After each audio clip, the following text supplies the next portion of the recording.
And now the analysis ever since its announcement, the French cabinet, lots of analysis all around France. What's been going on online? What's been being said? Well, a lot of comment, obviously. Some of it quite light-hearted.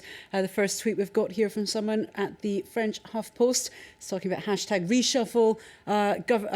A combat cabinet has been reborn. Of course, we're seeing an old lady there with an AK-47.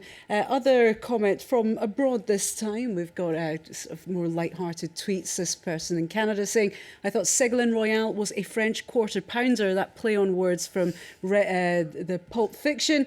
And again, another commentator saying, you keep your enemies close and your ex-partners even closer, referring to the fact that Ségolène Royal, of course, was François Hollande's ex-partner. Now, if we look at the HuffPost, they've broken down the analysis of this. The Associated Press, their breaking news tweet saying Hollande's former partner, Ségolène Royal, is named to the French cabinet. They're saying that most of the foreign coverage is focusing on this. 50% of the New York Times article was dedicated to Royal. And then, of course, we do have the British Daily Mail, as ever, objective and, well, perhaps not so objective. They're headlining with the fact that it's his unelected former girlfriend in the government, neglecting to mention, of course, that she is an established politician in her own right. He's also illustrated with lots of pictures with Hollande and the ladies, saying he's a ladies' man, and he's finishing with a rumour saying he's dumping his secret mistress, Julie Gaillet, to spend more time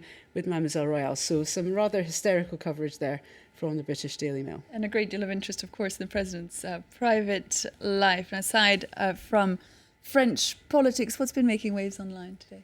Well, one of the big Twitter storms we're seeing right now is related to the air pollution. Now, of course, in France, we had our own battle with the air pollution here, free public transport and so on because of the pollution peaks. Now it's the UK's turn. And of course, the BBC have broadcast a pollution area. It's high and where it's going to be very high both today and tomorrow. And it's covering a much wider area in the south of England. Now, we're seeing some, obviously more hysterical coverage there. Return of the killer smog. It's the worst pollution in 60 years, according to the Daily Express.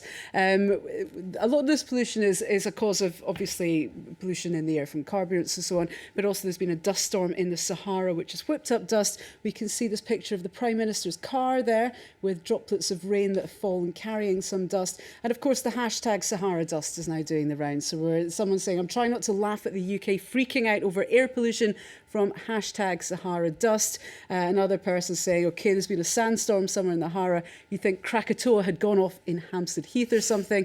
And another person commenting that he's got home from work and there's a camel in the front garden and my house is in the shape of a pyramid. So a lot of humour being expressed. Now, it is important to put this into context. We've been hearing it's an AQI of approximately 80 to 100 that we're seeing in the UK. In France, it was around 150. Now, of course, if we compare this to pollution centres like China, where they're regularly at, right now it's at 150 in Beijing, I've just checked.